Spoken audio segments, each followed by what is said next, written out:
The call came at 6:47 in the morning, while Theo was still asleep on the couch with one sock on and a juice box tipped sideways against his cheek, and Cole Barker was standing in the hospital break room trying to figure out if the coffee machine had broken or if he'd just forgotten how to use it. He was wearing scrubs the color of old asphalt.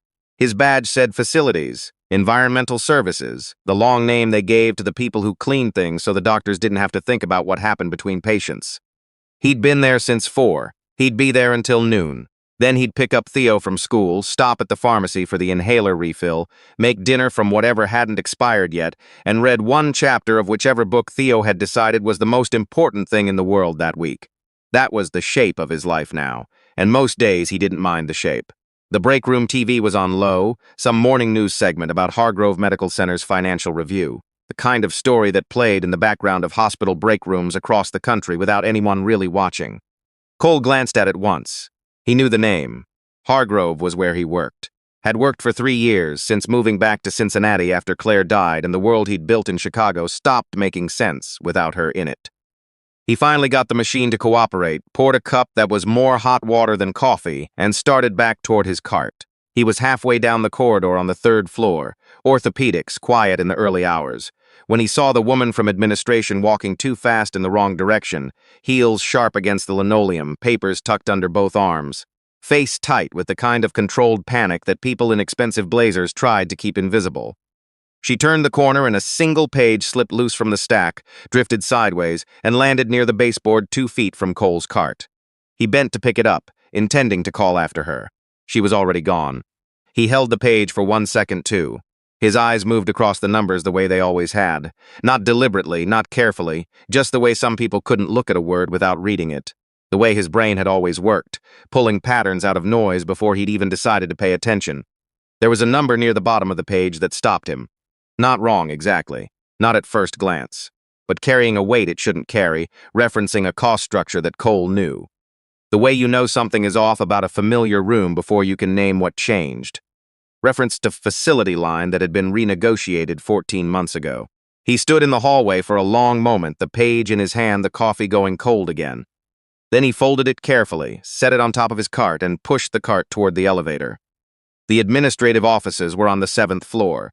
Cole had cleaned them 3 times a week for a year and a half. He knew which lights stayed on late, which assistants kept granola bars in unlocked drawers, and which doors were always sealed even when nothing urgent was happening behind them. That morning, the conference room at the end of the executive hall had every blind drawn and 4 voices going at once and someone's phone ringing unanswered on the other side of the glass. He hesitated at the elevator, page still on his cart, and thought about Theo asleep on the couch with his juice box. Then he thought about the number. He pressed 7. The executive floor smelled different than the rest of the hospital.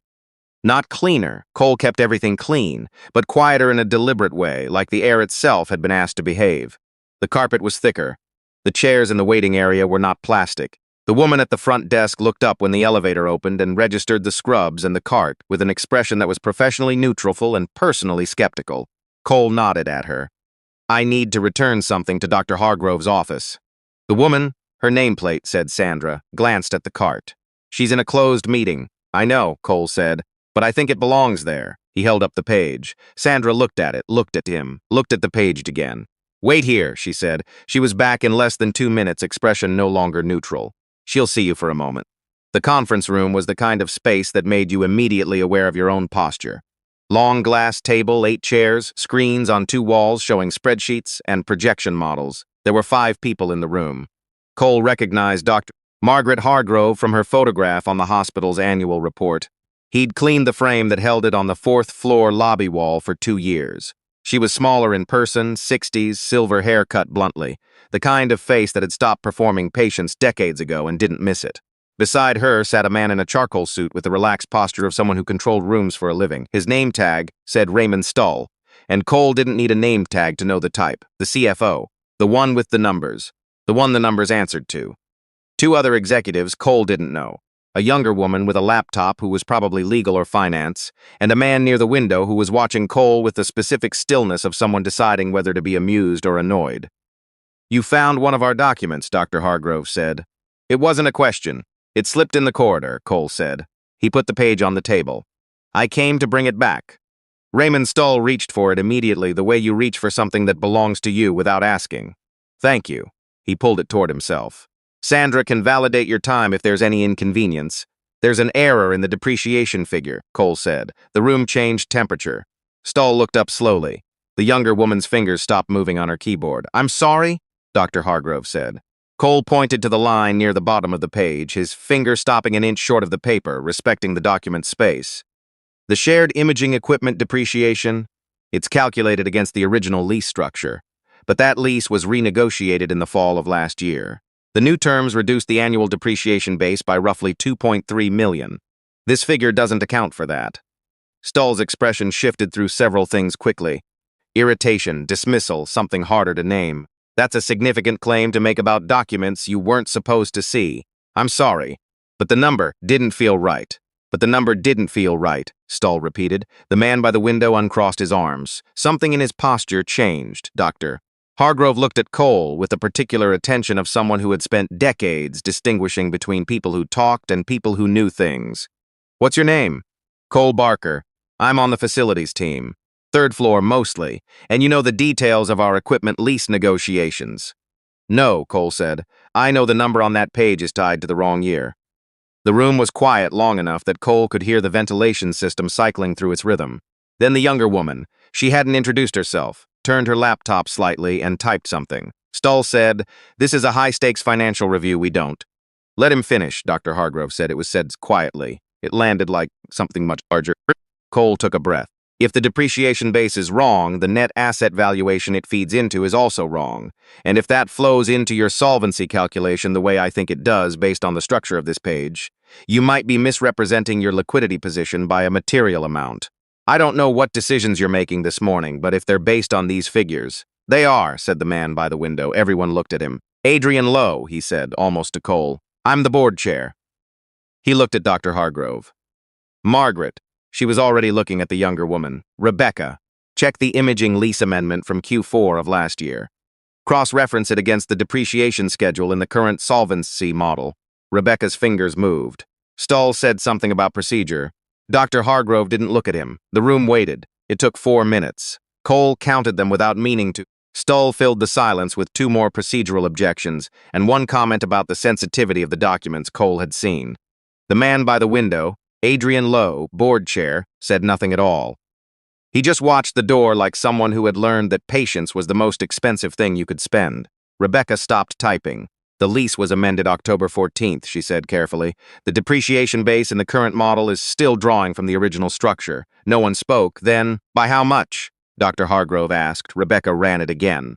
If I correct the depreciation base and carry it through the solvency model, the net asset position improves by approximately $3.1 million. Stull said, that's within margin of error for a portfolio this size. It's not, Rebecca said, quieter now, less certain of how much she was allowed to contradict him. Because there's a secondary effect on the debt covenant threshold. The revised net position keeps us above the trigger point by. She paused, checked again, by about 400,000. Stull stood up from his chair. That is not how you interpret the covenant language. Then, how do you interpret it? Adrian Lowe said. His voice was still even, but the question wasn't. Stull turned toward him. The threshold measures against the pre-amendment base because that's the structure referenced in the original debt agreement. Show me where, Lowe said. The language is standard. Show me the specific clause. There was a silence that lasted long enough to become its own answer. Dr. Hargrove looked at Cole. He was still standing near the edge of the table, hands at his sides, cart waiting in the hallway behind him through the open door. How did you catch this, she asked. Cole thought about the honest answer. Numbers stay in my head, he said, even when I don't try. Stull exhaled sharply. Margaret, we are making a critical financial decision this morning, and we are now pausing to take guidance from someone who cleans the floors. Cole didn't look at him, kept his eyes on Dr. Hargrove because she was the one who had asked. I spent 4 years studying actuarial mathematics at Ohio State, Cole said. I left before I finished the graduate program. My wife got sick. Then she died. My son is 8. I took the job here because the hours work around his school schedule and the health insurance covers his asthma medication. He paused. I'm not telling you what to do. I'm telling you the number on that page is wrong. The room held the kind of silence that forms when something true has just been said in a room that isn't used to it. Adrian Lowe said, Rebecca, pull every schedule that depreciation figure touches. Rebecca was already pulling. Stoll said this is completely outside protocol. Lowe looked at him. Raymond, sit down. Stoll sat. Cole stood near the wall while Rebecca opened documents and two other analysts were called in from the hallway. He felt acutely aware of the cart outside the door, the way his badge was clipped slightly crooked. The fact that he'd eaten half a granola bar for breakfast, because Theo had wanted the other half and he hadn't minded. Every few minutes, Rebecca or one of the other analysts found something else. A linked formula pulling from the same outdated table. A reserve calculation that referenced a renegotiated vendor contract using the original figures. A lease extension on the imaging wing that had been posted to an auxiliary ledger but not reflected in the executive summary. None of it was dramatic. It built slowly, the way water finding its level builds. Patient, indifferent to drama, following only its own logic. After about 40 minutes, Rebecca projected the revised model on the wall screen. The hospital's actual liquidity positions is better than the current filing indicates, she said carefully. Not enough to solve the underlying pressure, but enough that the covenant trigger isn't breached, and enough that the receivership filing would be premature. The word receivership dropped into the room like something heavy and breakable. Cole looked at Dr. Hargrove. She was staring at the screen with an expression he recognized. Not relief, not joy, but the particular kind of exhaustion that comes from almost losing something you didn't know you were still fighting for. Stoll said, "Rebecca, I need you to understand what you're saying. You're claiming the model I approved is materially incorrect." "Yes," she said, "I am." Stoll turned toward Adrian Lowe. "This is one analyst working off a document retrieved from a maintenance corridor." "Raymond," Lowe said, "I've been watching your face since the first number changed." Stoll didn't answer. Lowe looked at him for a long moment. "When did you know the covenant would breach under the current structure?" "That's an absurd. I'm asking you a specific question." Stoll stood up again. "I'm not going to sit in a room and be cross-examined because someone from facilities wandered up here with a misread page." "He didn't misread it," Rebecca said. She said it quietly, almost to herself, then louder when no one stopped her. "He read it correctly, and the error compounds through 3 linked schedules." That's not a coincidence. Lowe stood now, too. He was taller than Stoll and didn't need to use it. Was this filing going to benefit anyone outside this hospital? The question hung there. Stoll said, "I'm not answering that without counsel." "Then we're done here for now," Lowe said. He looked at Dr. Hargrove. "Call legal. Full forensic review of every filing Stoll approved in the last 18 months. Stoll moved toward the door. Cole was standing near it. They looked at each other for a moment. The CFO in the charcoal suit and the man in the gray scrubs with the crooked badge. Stoll's expression held something past frustration, something colder. The particular anger of someone who had built something complicated and watched it come apart because of a single overlooked variable. He walked past Cole without speaking. Cole let him go. Down the hall, he heard the elevator open and close. Dr. Hargrove came to stand near Cole, which meant she had crossed the room deliberately, which felt significant in a way he couldn't quite name. "Is there anything else you noticed?" "No," Cole said. "Then, maybe. The vendor liability reserve on page 2, the figure seemed large given the contract timeline. But I only saw it once." She looked at Rebecca.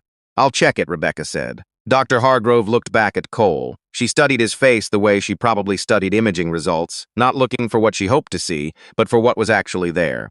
"How long have you worked here?" 3 years. "And before that?" "Chicago. I was finishing my graduate coursework." "Then I wasn't. What would you have done with it?" Cole thought about that honestly. Risk modeling, probably. Insurance actuarial, maybe. "My wife wanted me to go into research." He paused. "She had good instincts about what I'd be good at. Better than mine." Dr. Hargrove was quiet for a moment. "What's your son's name, Theo?" "How old?" 8. He's in 3rd grade. He's currently very committed to the idea that sharks are misunderstood, and I've had to read 4 library books about it in the last 2 weeks to keep up." She almost smiled. Not quite. Something in her expression shifted instead. Not toward warmth exactly, but away from whatever it had been holding. "He's at school now?" "Until noon." She turned toward Sandra, who had appeared in the doorway at some point. "Make sure Mr. Barker's supervisor knows he's been assisting with an administrative matter this morning. His hours are covered." Sandra nodded and disappeared. Cole looked at his cart in the hallway. He thought about 3rd-floor orthopedics, which would need the discharge rooms turned over by 10. "I should get back," he said. "In a moment," Dr. Hargrove said. "First tell me something." He waited. "You've been here 3 years," she said. "You've cleaned these floors, these offices, this conference room, probably. And you've never said anything before." "Nothing was wrong before," Cole said. Adrian Lowe, still near the window, made a quiet sound that might have been a laugh. Numbers just stay in your head, Dr. Hargrove said.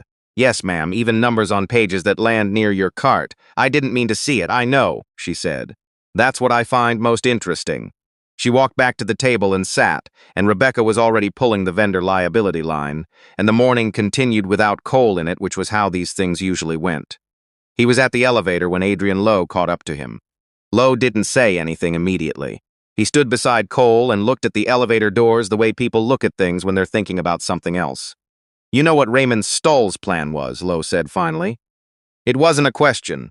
I don't know the details, Cole said. Best guess, Cole considered. The receivership filing would have triggered a forced asset review. Under those conditions, outside parties can make acquisition offers at distressed valuations. If someone had structured debt in the right way, they could end up with significant hospital assets for a fraction of market rate. Lowe looked at him. And what happens to the hospital? It might survive, technically, under new ownership. Cole paused. But community hospitals under distressed acquisition tend to see a lot of changes in the first 18 months. Staffing, services, contracts, 400 employees, Lowe said quietly. And the only trauma center in this county. Cole didn't answer because no answer was needed. The elevator came. Cole stepped in, then held the door. The vendor reserve on page 2, he said. If it's as inflated as I think, it's probably linked to the same issue. Someone wanted the balance sheet to look worse than it is. Lowe nodded once. Cole let the door close. In the elevator going down, he thought about the number that had stopped him in the corridor. How the brain finds patterns before the conscious mind catches up. How he'd stood there with his cold coffee and his cart, holding a page that had nothing to do with him, knowing he had exactly 2 choices.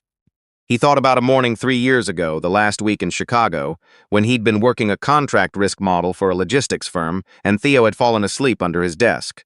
He'd looked down at his son's face, cheek pressed against the carpet, breath slow and even, 6 years old and already learning how to wait for his father without complaint. And something had shifted in his chest so completely that he'd closed the laptop and never reopened it. Some choices look like loss when you're making them. They feel like loss for a long time after. He'd never regretted it. He stepped off at 3, walked back to his cart, and started toward the discharge rooms. At 11:45, he was finishing the floor near the nurse's station when his phone buzzed. Unknown number, 513 area code. He almost didn't answer. Mr. Barker, it was Dr. Hargrove. Yes, the vendor reserve was inflated. Rebecca found 2 additional schedule errors with the same signature, same linked formula, same outdated reference point. A pause. Legal is now describing what Raymond Stoll did as deliberate misrepresentation. They'll have a clearer name for it by end of week. Cole leaned against the wall. His mop handle rested against his shoulder. Down the hall, a nurse was laughing at something the patient in 308 had said. I'm sorry to hear that, he said, and meant it. The receivership filing has been withdrawn, Dr. Hargrove said. The board voted this morning to pursue a corrected financial review and renegotiate the debt terms based on accurate figures. It won't be simple, but it will be real. Cole said nothing. You saved jobs today, she said. People who have no idea what happened on the 7th floor this morning will still have jobs next month because you picked up a piece of paper. I came to return it, Cole said. I know. Another pause. Shorter, more purposeful. I'd like you to come back to the 7th floor before you leave today. I finish at noon. I know. After you finish. He said he would. He picked up Theo at 12:15. Theo came out of school carrying a drawing of what he claimed was a great white shark but looked more like a gray potato with teeth. And he explained during the entire walk to the car that sharks don't actually want to eat people. They just have bad eyesight, and people are shaped like seals from below, which he seemed to find deeply sympathetic rather than frightening. Cole listened to all of it. He listened the way he always tried to listen, not waiting for his turn, just actually listening, because Theo had a way of arriving at something true from a direction nobody else would think to take, and Cole had learned not to rush that. At home, he made grilled cheese and tomato soup from a can, which was Theo's current definition of a perfect lunch, and they sat at the small kitchen table by the window that looked out onto their neighbor's overgrown azaleas, and Theo ate with one hand and drew more sharks with the other. You seem like you're thinking about something, Theo said. I'm thinking about sharks, Cole said. Theo looked up. Looked at him for a moment with the specific skeptical expression he'd inherited directly from Claire, the one that said he was deciding whether to call you on it. He decided not to. The nurse shark, he said, doesn't even have sharp teeth. It has flat teeth, like for crushing stuff. It's probably the least scary shark. What's it like? Cole said. It just eats things off the bottom, Theo said. Mostly crabs and stuff. It just wants to eat crabs and be left alone. Cole thought about that. "That sounds pretty good," he said. After Theo was settled with his library book, Cole drove back to the hospital and went up to 7, Dr. Hargrove's office was different than he'd expected. Smaller than the conference room, more lived in, a framed photo on the desk of 2 dogs and a mountain trail, a window with an actual view of the Ohio River going silver in the afternoon light. She stood when he came in, which surprised him. "Sit down," she said. He sat. She put a folder on the desk between them. "The hospital has a financial systems analyst position," she said. "It's been vacant for 6 months because we couldn't find someone who understood both the clinical operations side and the financial modeling side. We kept hiring people who were strong in one and had to be taught the other." She tapped the folder. "It's not an executive role. It's technical. It pays better than your current position. Not dramatically, but meaningfully." Cole looked at the folder without opening it. "I can't work late hours," he said. "The position is 8 to 4. Standard. When Theo's sick, I leave. That's what sick leave is for. I might need more than the standard allocation. We'll discuss accommodations," she said it flatly. Matter of fact, which was more convincing than warmth would have been. Cole looked at the river. It was moving steadily, the way it always did, carrying whatever it carried without editorial comment. "The jobs isn't gratitude," Dr. Hargrove said, reading him correctly. "The jobs is that we have a real gap, and you're someone who can fill it. What happened today is what convinced me of that. But the offer stands on its own merits after today." Cole said, "The employees who are losing shifts because the census is down, is that being reviewed as part of the financial restructuring?" She looked at him. 12 people on the evening facilities shift went from 40 hours to 32 in the last quarter," he said. "I know because I work with them. That's 8 hours a week of income for people who don't have much margin. It's being reviewed," she said. "And the contract labor rate for traveling nurses, if the debt renegotiation frees up operating budget, that's worth looking at.